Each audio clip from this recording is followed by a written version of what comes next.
And good evening, and welcome to the August 12th meeting of the Murfreesboro City School Board. We're glad to have those of you in the audience with us, and we're glad to have those that are at home watching on TV. At this time, I'm going to ask you to please stand as Mr. Don Bart, our Assistant Superintendent of School Operations, leads us in our pledge, followed then by a moment of silence. I pledge allegiance to the flag of the United States of America and to the republic for which it stands, one nation, under God, indivisible, with liberty and justice for all. And now our moment of silence.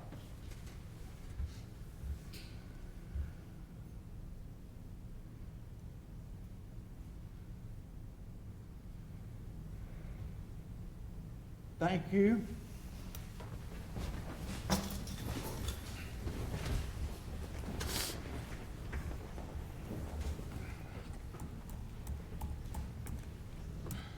All right, members of the board, you have seen a copy of the agenda as printed. Do we have a motion to approve the agenda as printed? So moved. Thank you, Ms. Long. Have a second. Second. Thank you, Ms. Dodd. Any questions or corrections? I see none. All in favor of the motion say aye. Aye. Any opposition? And there is none. Thank you. All right, communications. Ms. Trail?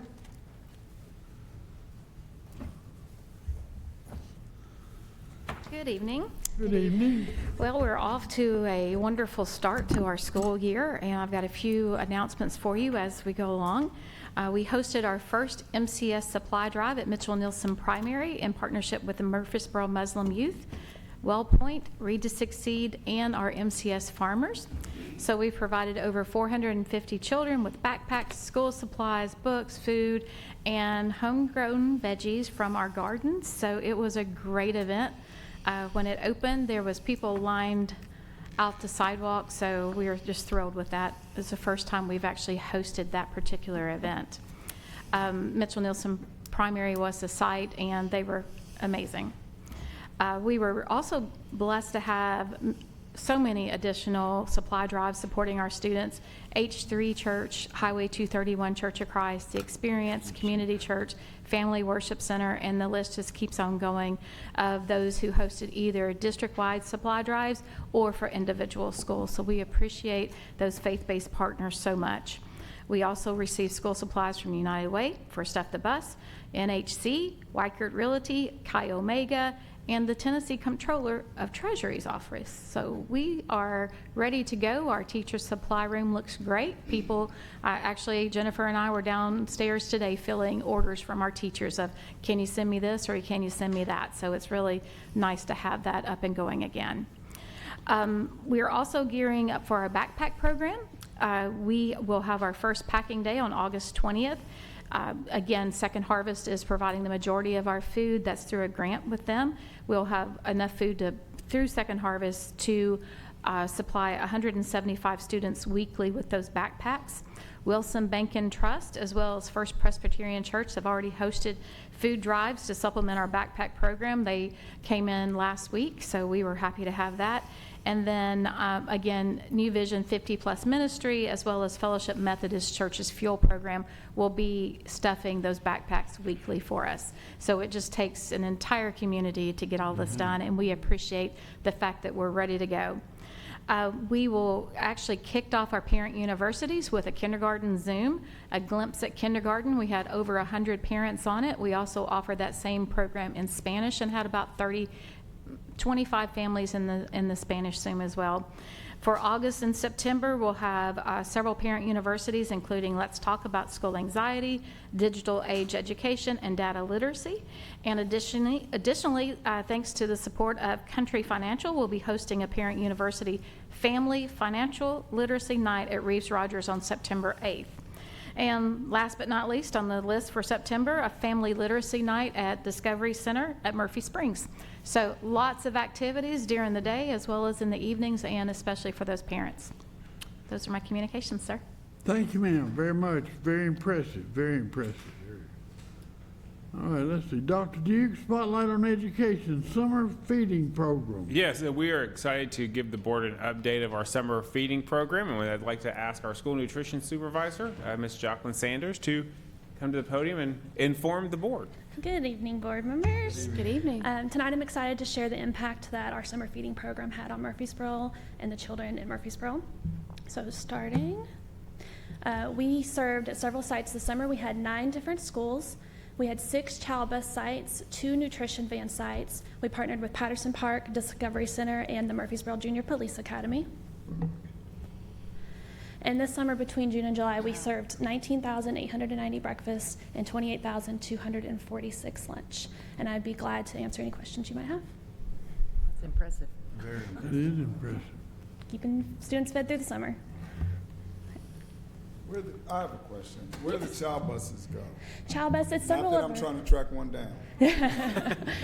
There are several sites. We have apartment complexes, townhome sites that we do. We've got, Cherry Point, Spring Valley, Abington. I know 2 apartments. Thank you. Very good. That's a lot of meals. That's almost 50,000 meals, isn't it? That's really good. Oh, that's great. That is great. All right. Next on the agenda, Dr. Duke, the best of MCS. Dealing again with summer feeding program. Well, yeah, I know, and so Ms. Sanders got to do the numbers. I get to do the fun part of this, but I think it is incredible when you think about those 28,000 meals that we served this summer. And Mr. Settles, you did not, but I did track the child bus down, and I did have the opportunity to go and sit with Keith and Hope on the child bus one day at an apartment complex and watch students get on that bus and eat. I tried to get one of them to break the rules, and Mr. Keith firmly reminded me that we were not doing that. So I appreciate that as well. But it works like a charm. But they've done a tremendous job with our child bus. Huge shout out to Jennifer Lowe, who works in our communications office with Lisa. Merv, our new family resource van, which we got through several grants, including one through the City Schools Foundation, followed the child bus. So while they were after lunch, they got to get on the family resource van, get books, get activities. It was really just a great thing to see. But today, for our Best of MCS, I have 2 employees I do want to recognize. I'm going to ask them to join me, Mr. Keith Sneed and Ms. Hope North, to please join me at the podium. So as you heard from Jackie, we had a very successful summer feeding program. And I did have that opportunity one day to meet our child bus at one of our local apartment complexes to see this work in action. And it was just so encouraging. And next summer, I hope you maybe great if you're out doing summer school visits, swing by our child bus locations as well. Our 2 child bus employees are Mr. Keith Sneed and Ms. Hope North, and they both made the child bus a very welcoming place for all the visitors who came by to get that delicious meal. Keith and Hope keep the mission of the nutrition department going throughout the summer. As the faces behind our child bus, they spend their hot summer days, and it was hot, delivering fresh, nutritious meals to children across the city, ensuring that no child goes without even when they're not in school. Mr. Sneed has proudly served the district for 14 years. In addition to his work on the child bus, he plays a vital role year-round by transporting food to several of our schools. His reliability, dedication, and joyful, vibrant personality are the backbones of many daily operations. Keith radiates positivity in every task he performs. His presence on the child bus is magnetic. He is easygoing nature, makes everyone feel comfortable, and he is really at everyone's favorite at the stops they go to. Ms. Hope North began her journey with Murfreesboro City Schools in 1998 and currently serves as our assistant manager at Bradley Academy. Hope brings calm, consistency, and heart to the child bus. School nutrition supervisors, Ms. Saunders said, while Keith brings the energy, Hope brings the balance, often acting as the unofficial Keith Wrangler, which I hear is a full-time job. So that's what I was told. But she ensures that everything runs smoothly and is the daily anchor for students who need that consistency. They have energy, they bring the calm, they bring the heart. Together, Keith and Hope are more than just a team. They are truly a lifeline for many of our students during these summer months. So thank you, Keith and Hope, for all you do, not just in the summer, but to make sure all of our students have what they need. And thank you for advancing our mission of making sure that our students are both academically and personally successful. We are so grateful for you, and we are so grateful that you represent the best of MCS. So thank you very much. Congratulations. We're going to get a picture. Thank you so much.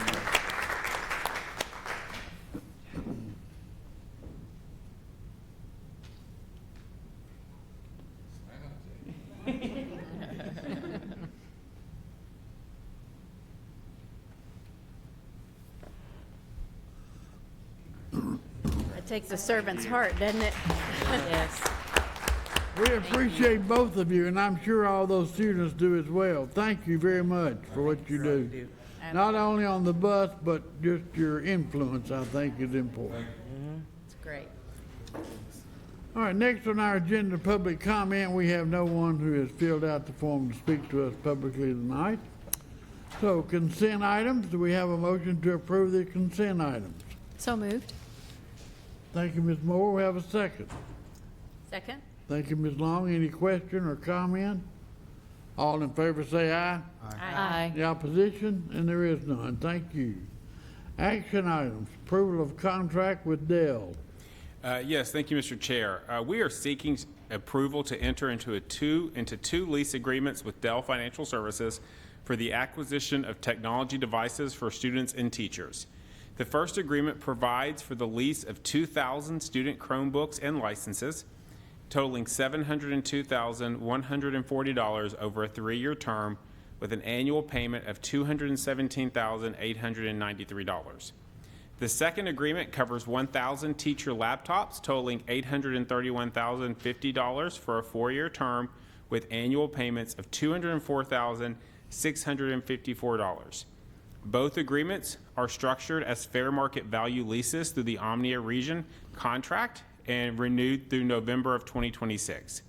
These leases are part of the district's ongoing technology rotation plan and were approved by the Division of Local Government Finance on May 22nd, 2025, as required by state law.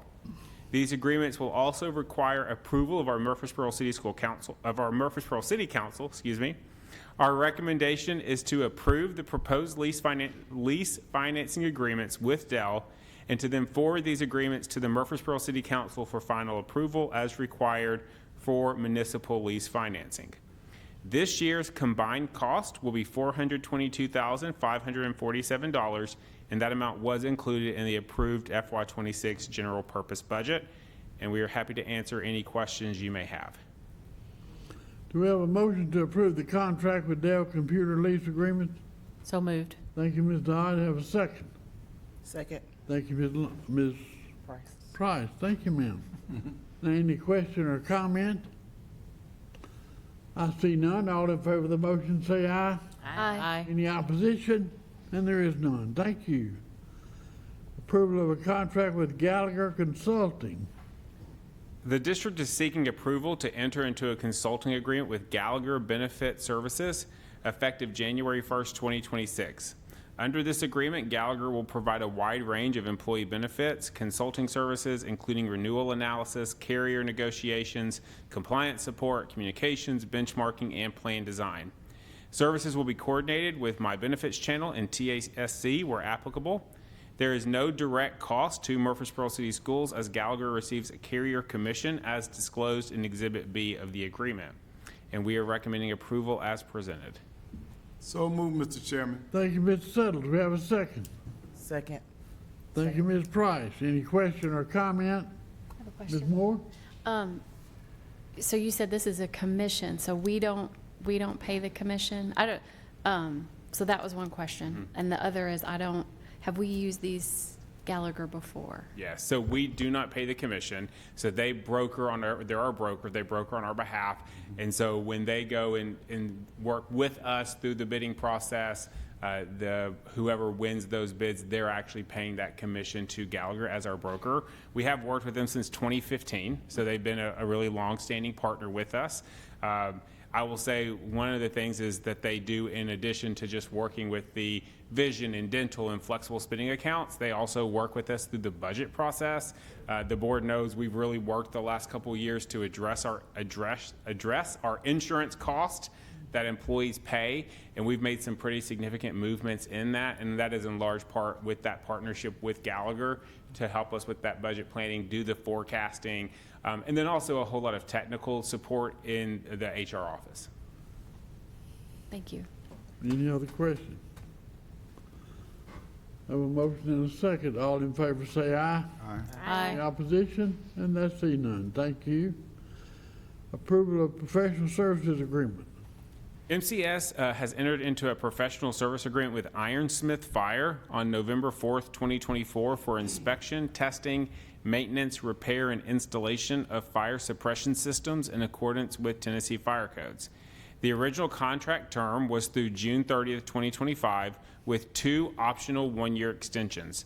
The proposed action would exercise the district's option to extend the agreement for the first renewal term from August 12th, 2025 through June 30th, 2026, under the same terms and conditions. The total cost of the contract is $45,990, and that is in our general purpose fund. Do we have a motion to approve professional services agreement with Ironsmith? So moved. Thank you, Ms. Dodd. Do we have a second? Second. Thank you, Ms. Moore. Now, any question? I see none. All in favor of the motion say aye. Aye. Opposition? And there is none. Thank you. Approval of annual Microsoft licensing renewal. We are recommending approval of our annual renewal with Microsoft Licensing through CWG under Sourcewell contract. The licensing includes Microsoft 365 subscriptions and Windows Server licenses. These licenses support students and staff access to productivity and collaboration tools. CDWG provided a quote totaling $66,317, which includes electronic distribution of all licenses, and this amount will be paid out of our general purpose budget. Microsoft is what it sounds like. It's our Word, Excel. Is it email as well, April? Email. So if the board doesn't approve it, just not that I'm going to swear you, but that's our email as well. Thank you, sir. Have a motion to approve the contract. So move, Mr. Chairman. We have a second. Second. Thank you, Ms. Price. Now, any question or comment? How many licenses does this give per household? I'll let April answer. How many licenses does it give per household? Well, we get 1,450 total licenses. Okay. We only have A3 licenses, which are the ones that you're referring to, that give additional downloads. Yeah. Those are strictly for teachers, so those total around 1,200. So our students get 1 license. Our students, yes, but they do not get any email or anything like Sure. that with it, no. Okay, thank you. Any other questions? Well, while we're on the technology thing, I'm going to ask my famous question of when do the computers come? Because my phone's blowing up. Well, so surprised you teachers. hadn't asked that. It's been a long process. It started actually in October 2024. I know y'all don't see the background of what all was going on. It took a long time to get us where we are. When we do place the order, which we hope we'll be able to do by the end of August, it'll be about 3 weeks before they come in, and then it'll be several weeks before my staff can get those imaged with all of our required software, et cetera. And then we'll schedule probably a per school day that we'll go out and then we'll take the old and give them the new.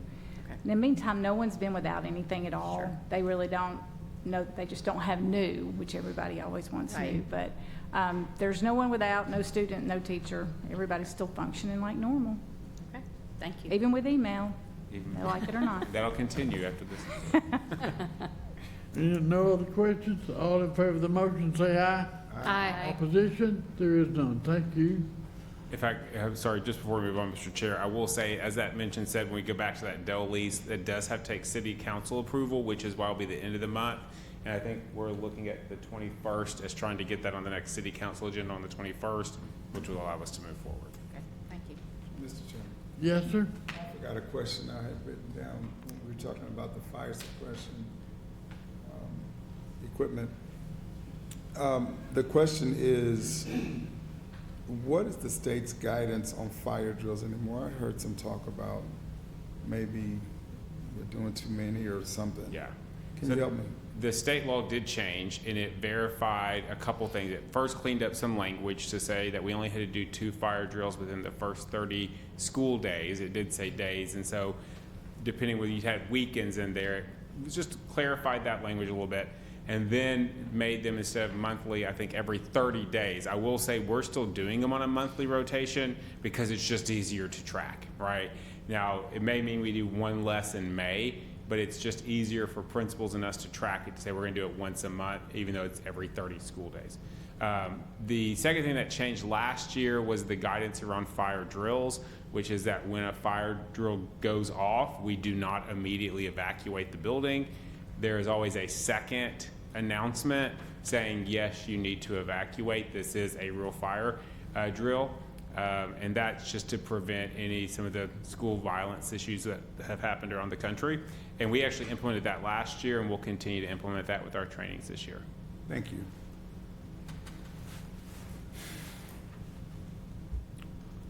Ready to vote. We need to approve the renewal quote. Yes, sir. All in favor say aye. Aye. Opposition? There is none, thank you. Approval of a resolution with cooperative purchasing agreement. So state law does allow us to enter into master cooperative purchasing agreements through programs with the approval and consent of the local body. You'll often hear us talking about purchasing off a Sourcewell contract or a CWG contract. This is the resolution that the board approves every year, which allows us to continue to benefit from purchasing off these national programs, to include items such as Buy Board National Purchasing, Omnia Partners, as I mentioned, CWG, and Sourcewell for the 2026 school year.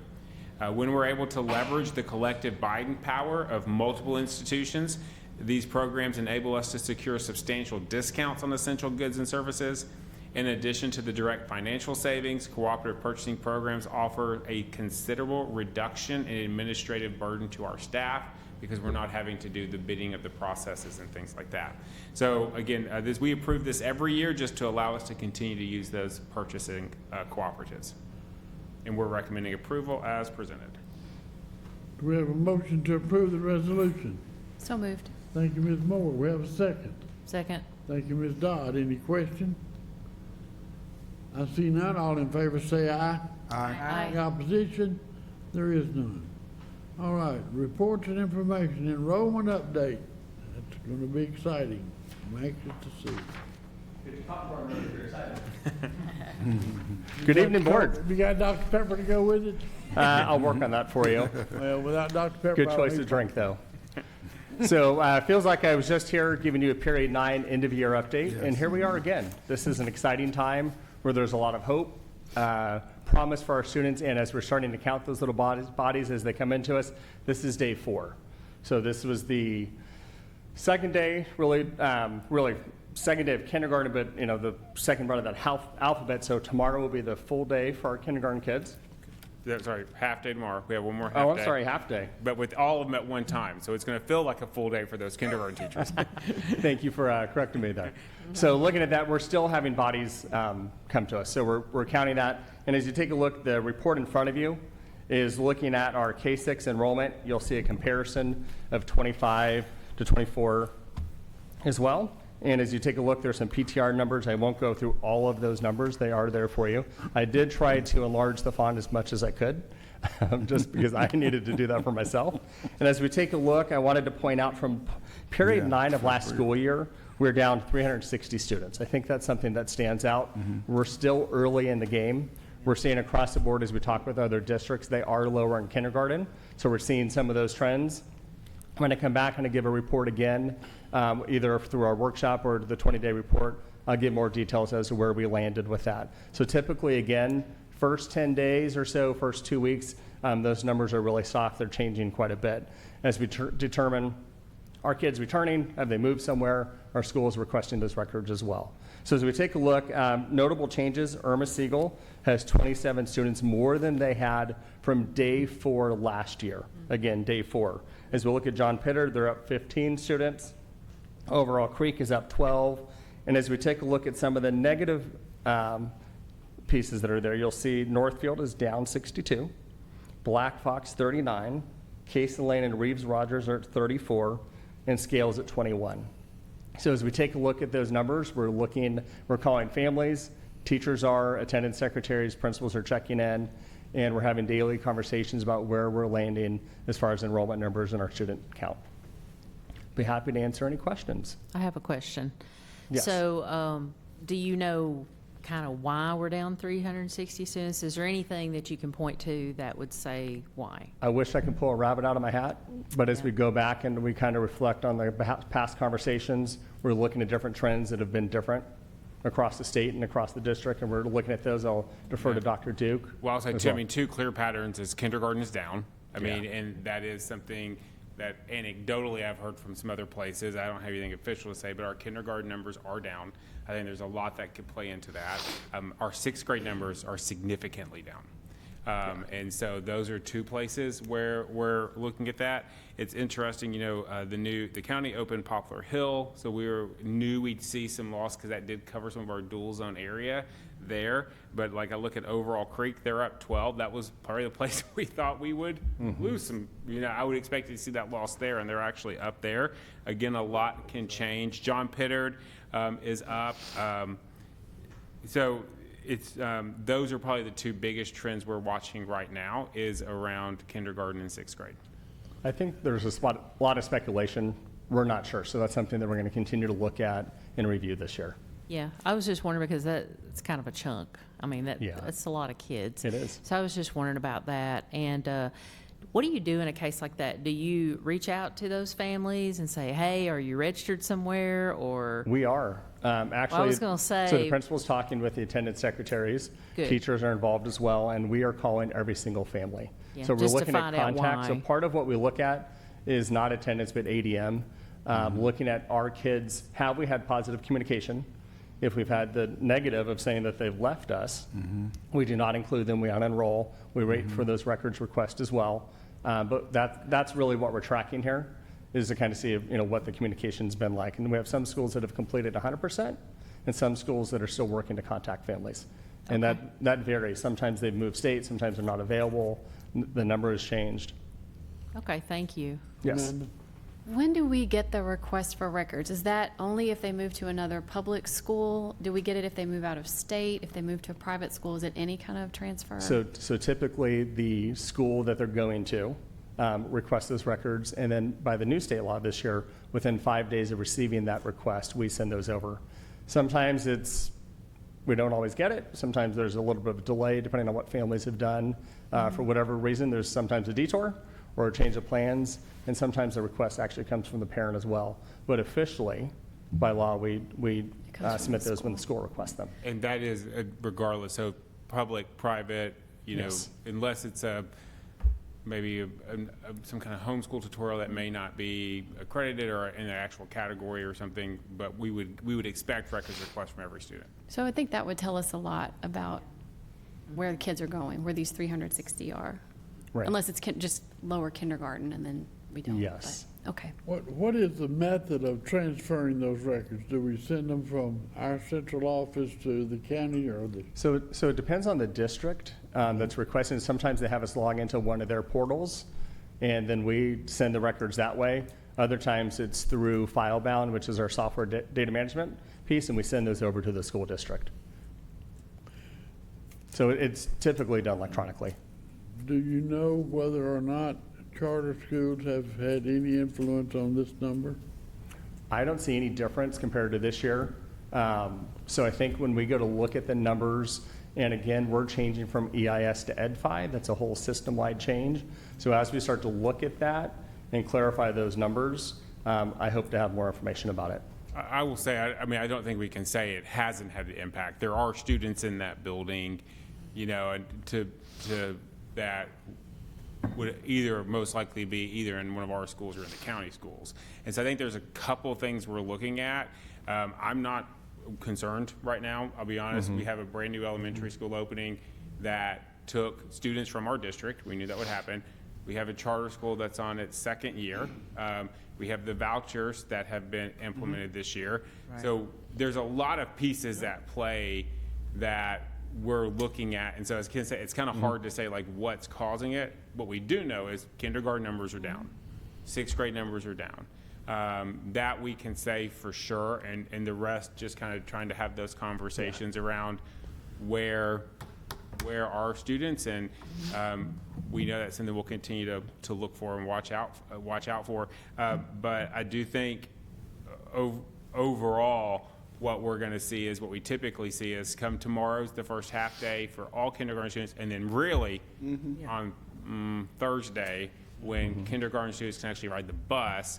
We'll see, you know, we were playing a little game of how many students were going to increase, and we all put little numbers from day 1 to day 2, and that number was double what we all thought. So, you know, we will definitely still have a lot of time to get this kind of worked out. So we will say on the back end, we could look at transfer codes. We have not done that right now. We're really focusing on getting kids in, counting them, getting the registration set. So when the dust does settle, we'll do an analysis to kind of see where those transfer codes have patterns, if anything. Great. You said that 6th grade was down. How much is it down? I do not have that in front of me right now. I do not have those numbers. I'll put that in my update on Friday, the exact number. I will say that it's interesting. There are some schools that have 6th grade that are completely full. Like, I mean, they're much more, and we'll have to add another teacher to them. There's other schools where their numbers decrease pretty significantly this year. And so it's really kind of isolated in certain pockets where we have really robust 6th grades in certain buildings and then pretty small ones in other buildings. But I'll send you that in my Friday update so you have that as well. Amanda? Did you say kindergarten numbers are down across the state, or? I have heard Anecdotally. anecdotally from several districts that kindergarten numbers are down. So, but again, I think they're probably all in the same situation we're in, which is we're just now starting, and so there's a lot that can change in the next. Gotcha. And I really just want to stress, this is day 4. Yeah. So Sure. we're kind of getting, this is our rough draft if we compare that to writing an essay. And as we get into the next couple of days, we're going to have more solid numbers. So when I stand before you again, I will have more certainty, more definitive answers, and be able to answer some of those questions as well. Mr. Chairman, Yes, sir? 'cause it doesn't concern me that we're down for all the reasons that you stated. I mean, it would be odd if we weren't down. We've got the governor handing out money for people to pull their kids out of public schools. Well, they're not really doing that. It's really private school supplement, private school welfare. So that doesn't surprise me. We do have the charter, and I think we saw kind of a bump. You know, COVID got a lot of people pregnant. So, you know, I mean, there was a bunch, we'll be honest, there was. So this kind of, and it's the 4th day. So the following year kind of might be the COVID year. We'll see. You know, we'll see. Yeah. I mean, you know, I mean, really, it happened. I mean, we didn't have any, but, you know, some other people did. We're adding to the population of Rutherford County. Thank you. But do we know how many students that have come back to us from that charter school that won't be named? We have not done an update since our last report. I will say, as of at the end of last year, initially we lost about 300, and we got about 150 of them back. Yeah. I don't anticipate that much movement this year. Okay. Like, okay. I don't anticipate that, but there is. But you know, it's also not uncommon for some of our 6th graders to go to middle school and decide to come back after a week. Absolutely. And try, you know, do another year with us. So there's still a lot that could be worked out, and we're going to be watching it carefully. We meet every afternoon to look at numbers and see where we are. And I'm not worried. I'm not worried yet. I did want to ask how bus service and transportation has been going. I know that's a Don question. I just wanted to get him up here. I'm good. Get them out the hot seat. This is the dynamic duo, these two together. Mr. Tells, you're going to jinx me here, but, or all of us, but so far, so good.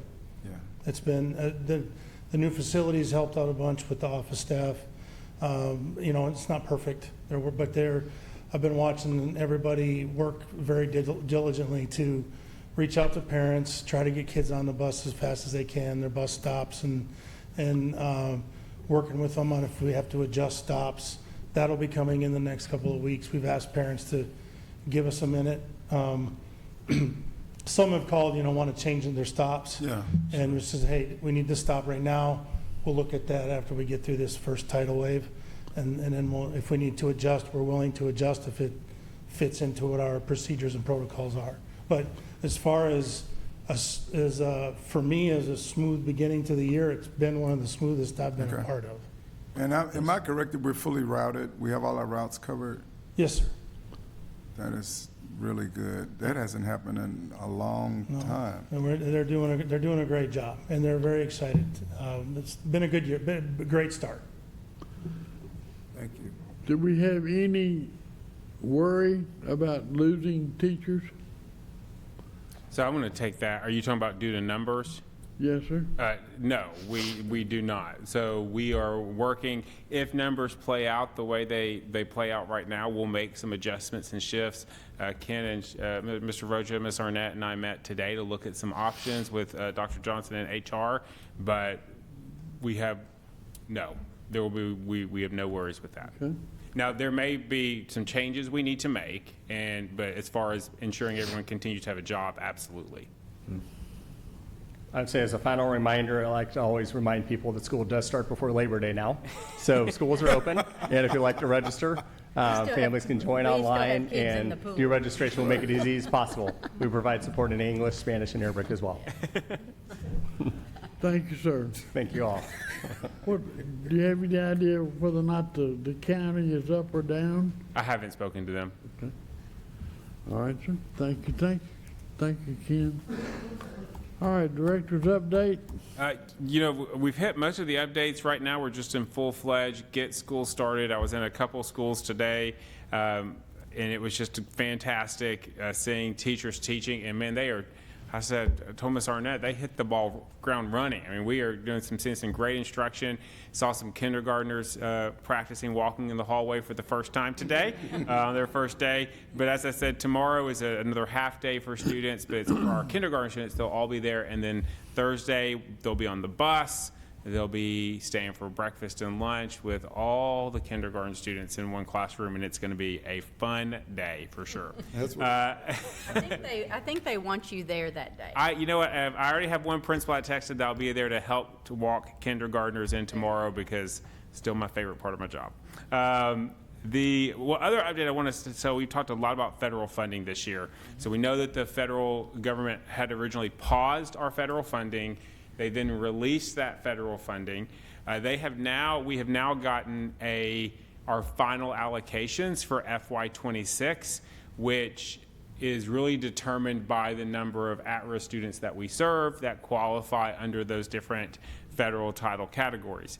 We did see an increase in federal funding, a little bit over $800,000. Which is great. It does kind of show something we'll talk more about at the board retreat, but the way our demographics have shifted the last few years, as our enrollment has really gone up a little bit, stayed kind of steady, to see that much of an influx kind of shows how the percentage of at-risk students we serve are growing. So we worked today to kind of look at what we're going to do with some of those funds to make sure we use those to maximize educational outcomes for students. At the end of the day, I think there's still going to be for a while some hesitancy about what's going to happen to that money. So we want to make sure that we use it appropriately, use it really well, which of course we always do, but we were excited to see that increase in funds for sure. So those are all my updates. I'm happy to answer any other questions the board have. But I have a question.